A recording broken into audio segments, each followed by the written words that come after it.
Ok les amis, dans cette leçon, je vais vous montrer comment personnaliser votre ChatGPT.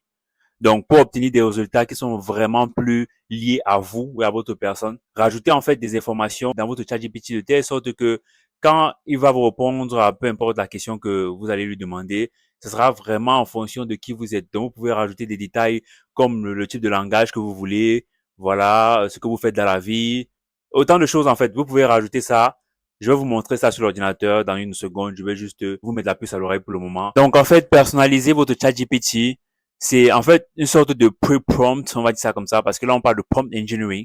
C'est ce que tu entres directement dans l'outil d'intelligence artificielle pour poser ta question. Maintenant, là, on parle de pre-prompt, c'est-à-dire que la prompt que tu entres avant la prompt. Je sais pas si tu vois. Maintenant, la prompt que tu entres avant la prompt, c'est pour personnaliser la réponse, en fait, que ChatGPT va te donner. De telle sorte que quand tu as fini de faire tout ça, toutes les réponses que ChatGPT va te générer, ce sera des réponses liées directement à toi et à ta personne, pas au monde entier. Plutôt cool, n'est-ce pas? Donc, on va directement sur l'ordinateur.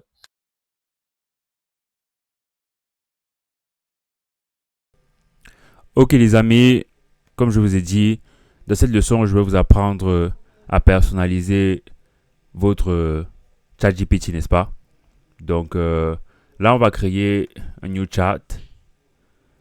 Ensuite, on va venir ici en bas, cliquer là sur votre nom. Customize ChatGPT, on clique là, customiser ChatGPT.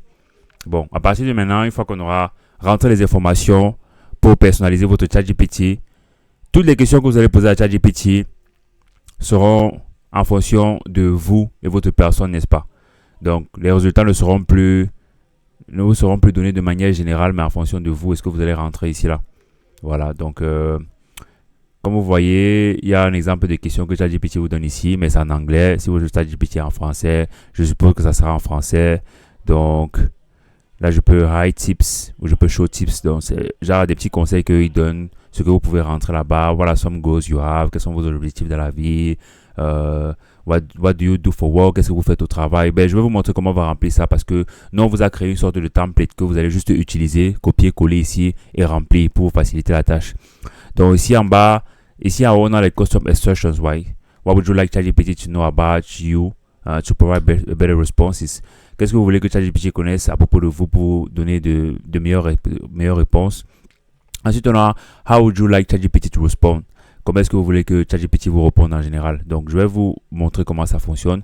Je vais d'abord canceller ça. Ensuite, on va venir ici. On va demander à ChatGPT quels sont les avantages d'utiliser ChatGPT au lieu des autres moteurs de recherche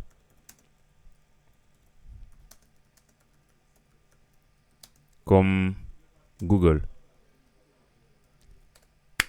Là, on attend sa réponse. Et vous voyez, ChatGPT est en train de nous répondre. Mais cette réponse, elle est vraiment... c'est-à-dire que c'est pour tout le monde, en fait. Ce n'est pas personnalisé ou quoi que ce soit. C'est vraiment une réponse générale. Ben, voilà, traitement du langage naturel avancé, personnalisation, interactivité, variété des sources, éducation et apprentissage, confidentialité, patati patata. Maintenant, gardez ça en tête. Vous voyez, voici la réponse qu'on a quand on cherche dans ChatGPT juste comme ça, avant de personnaliser notre ChatGPT. Ensuite, ce qu'on va faire, c'est que on va aller récupérer les PDF.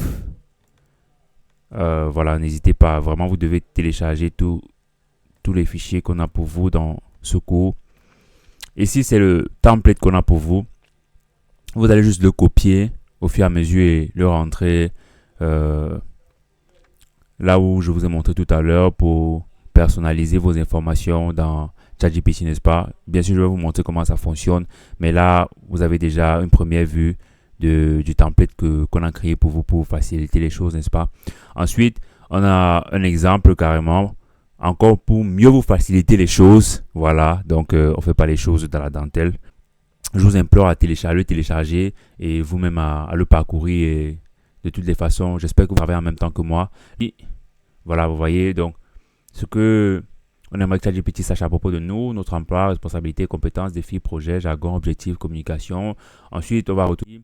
Donc, vous allez me donner quelques minutes, je vais remplir ça à ma façon.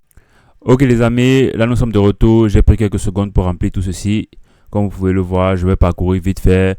Dans emploi, j'ai mis développeur web, responsabilité, développeur et développer et maintenir des applications web, résoudre les problèmes techniques, collaborer avec l'équipe de développement, compétences HTML, CSS, JavaScript, PHP, défis, optimisation des performances des applications, adaptation aux nouvelles technologies, projet, développement d'un site de commerce électronique, création d'une application de gestion de contenu, jargon, CMS, voilà, SEO.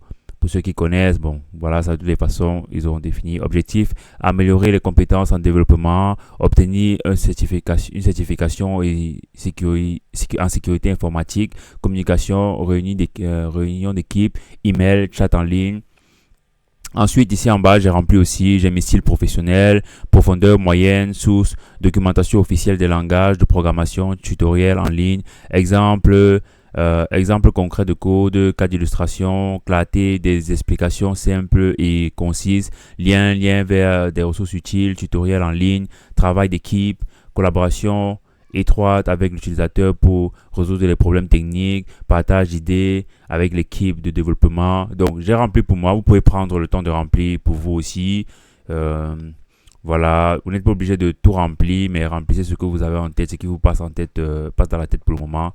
Donc, voilà, c'est tout pour le moment. Là, je vais juste save. Je vais save.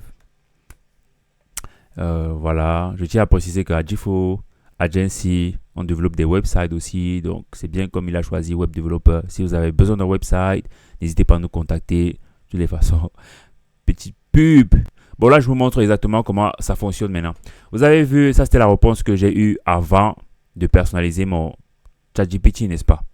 Maintenant, ce que je vais faire, je vais ouvrir un nouveau chat et je vais venir ici, avantage de ChatGPT.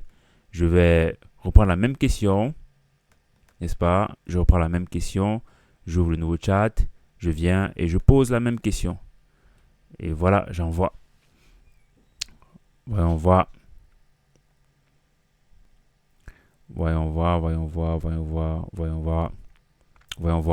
Vous voyez que dans la première réponse qui est juste ici, il s'est limité à traitement de langage naturel, personnalisation, interactivité, variété de sources, éducation et apprentissage, confidentialité. Bon, c'était un peu en général. Maintenant, une fois que j'ai personnalisé mon ChatGPT, regardez mes réponses. J'ai rajouté polyvalence, rapidité, développement continu. Là, c'est vraiment en fonction de tout ce que j'ai donné comme information à ChatGPT, n'est-ce pas? Voilà. Donc, si on prend le temps de lire, vous allez voir que même dans la tonalité, c'est différent. Le résultat est vraiment différent. Donc, prenez le temps de télécharger déjà les deux fichiers PDF, le template et l'exemple. Prenez le temps de venir ici, sur votre nom, cliquez là, Customize ChatGPT et vous copiez comme je vous ai montré, vous commencez à remplir au fur et à mesure. Ça sera vraiment important pour la suite du cours, n'est-ce pas? Donc, quand vous finissez, rassurez-vous qu'ici là, et cliquez vert parce que si c'est pas vert ici là, ça veut dire que ça n'aura pas effet, n'est-ce pas? Donc il faut se rassurer que c'est vert et save. Moi j'ai déjà save donc je peux plus save. Mais si je change quelque chose, si j'enlève peut-être P là et je rajoute même P, si j'enlève P, je peux save, vous voyez. Donc je peux plus save parce que j'ai déjà rajouté toutes mes informations. Et voilà. Bon, c'est un peu de ça qu'il s'agit. Maintenant, prenez le temps d'abord de vous arrêter. Si vous n'avez pas bien suivi, vous pouvez rentrer, bien regarder ce que j'ai fait et vous faites la même chose. Ensuite, on se prend pour la suite.